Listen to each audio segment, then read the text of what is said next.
समेली प्रखंड में 52वीं प्रखंड स्तरीय बाल वैज्ञानिक प्रदर्शनी में बच्चों ने दिखाई प्रतिभा। समेली प्रखंड के उत्क्रमित उच्च माध्यमिक विद्यालय चकला खैरा में हुआ कार्यक्रम। समेली प्रखंड के उत्क्रमित उच्च माध्यमिक विद्यालय चकला खैरा परिसर में 52वीं प्रखंड स्तरीय बाल वैज्ञानिक प्रदर्शनी का आयोजन बड़े धूमधाम से किया गया। इस कार्यक्रम का उद्घाटन मुख्य अतिथि बीडीओ सत्येंद्र सिंह, प्रमुख सह एमएलसी प्रतिनिधि संतोष कुमार पप्पू और प्रखंड परियोजना पदाधिकारी नेहा कुमारी द्वारा दीप प्रज्वलित कर किया गया। प्रदर्शनी का आयोजन राज्य शिक्षा शोध एवं प्रशिक्षण परिषद पटना के निर्देशानुसार और जिला शिक्षा पदाधिकारी के आदेश के तहत किया गया। इसका उद्देश्य विद्यालयों में बच्चों में गणितीय सोच और वैज्ञानिक दृष्टिकोण को बढ़ावा देना था। प्रदर्शनी का मुख्य विषय विज्ञान और प्रौद्योगिकी और उप विषय पर खाद्य, स्वास्थ्य और स्वच्छता, परिवहन और संचार, प्राकृतिक खेती, आपदा प्रबंधन, गणितीय मॉडलिंग और तार्किक चिंतन, कचरा प्रबंधन और संसाधन प्रबंधन शामिल थे। इस प्रदर्शनी में कक्षा 9 से 12वीं तक के छात्र छात्राओं ने भाग लिया और विद्यालय स्तर पर तैयार किए गए विभिन्न मॉडल्स और परियोजनाओं का प्रदर्शन किया। प्रदर्शनी में भाग लेने के लिए छात्रों को वैज्ञानिक शिक्षकों द्वारा मार्गदर्शन और समर्थन प्राप्त था। विद्यार्थियों ने जिस प्रकार से प्रदर्शनी में भाग लिया उससे उसकी वैज्ञानिक सोच और अनुसंधान की दिशा में गहरी रुचि झलकती है। प्रदर्शन के दौरान छात्रों के लिए पर्याप्त पानी और अल्पाहार की व्यवस्था की गई थी। बीडीओ सत्येंद्र सिंह ने अपने संबोधन में कहा कि इस तरह की गतिविधियां बच्चों को उसके भविष्य के लिए प्रेरित करती है और वैज्ञानिक सोच को बढ़ावा देती है। वहीं प्रमुख प्रतिनिधि संतोष कुमार पप्पू ने कहा कि यह कार्यक्रम न केवल छात्रों को उनके वैज्ञानिक दृष्टिकोण को बेहतर बनाने का अवसर प्रदान करता है, बल्कि यह विज्ञान और प्रौद्योगिकी के महत्व को भी उजागर करता है। कार्यक्रम में मुख्य रूप से प्रधानाध्यापक विभूति भूषण, मृत्युंजय, विज्ञान शिक्षक गोविंद कुमार, उत्तम कुमार, विजय कुमार, रंजीत कुमार, अरविंद कुमार, समाजसेवी सुनील कुमार शर्मा, लेखपाल Vinod Kumar Singh, data entry operator Praveen Kumar और अन्य गणमान्य लोग उपस्थित रहे। संसाधन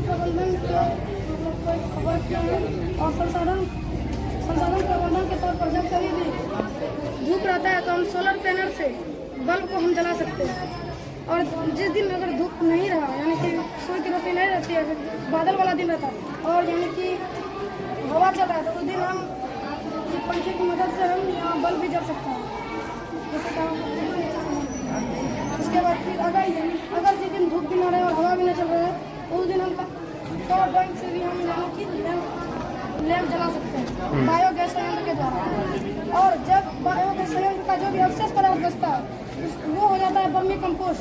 मतलब इससे ये जो है इसमें जो केंचुआ जो होता है ये इसको इस चीज़ को खुरदुरा कर देता है और जैसे ये खुरदुरा होता है तो ये मिट्टी के साथ मिलकर मिट्टी की उर्वरता को बढ़ाता है और फसल अच्छी तरह उपजाऊ होता है।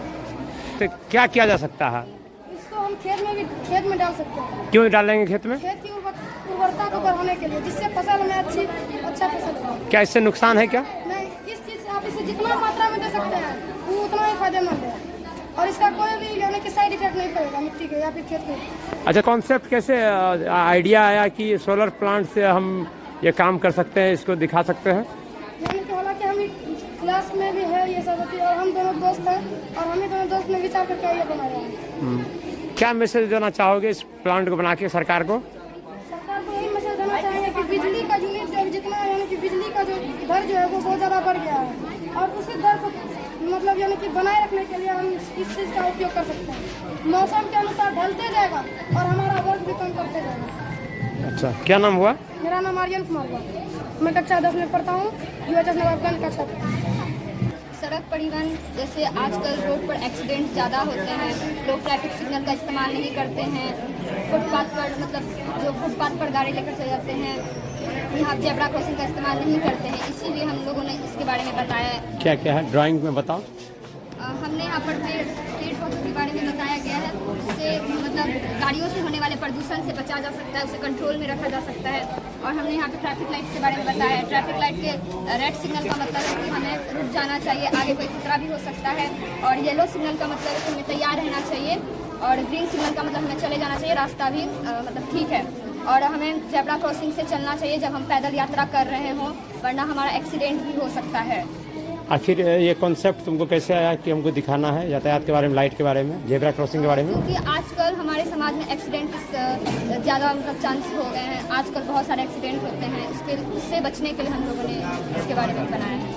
क्या हम लोग उल्लंघन करते हैं तो किस तरह के धाराएं पता है?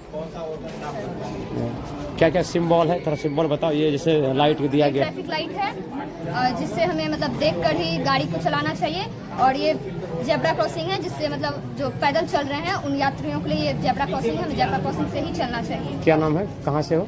संजना कुमारी, मेरा घर समेली चकला मुरारनगर से है। अपने परिवार के साथ गांव में रहकर रोजगार करना चाहते हैं तो आइए ना हमारा जायसवाल ट्रेडिंग में, जहां आपको महिंद्रा का बेस्ट परफॉर्मेंस वाले टोटो देंगे, वह भी मात्र 40,000 तक में। फिर देर किस बात की है? हमारा पता है कुर्सेला प्रखंड अंचल कार्यालय के समीप, संपर्क सूत्र 7260847413। अपने घर को दें नई रौनक, लगाएं जॉनसन्स टाइल्स। हमारे यहाँ टाइल्स, मार्बल, ग्रेनाइट एवं CPN सैनिटरी आइटम उचित मूल्य पर उपलब्ध है।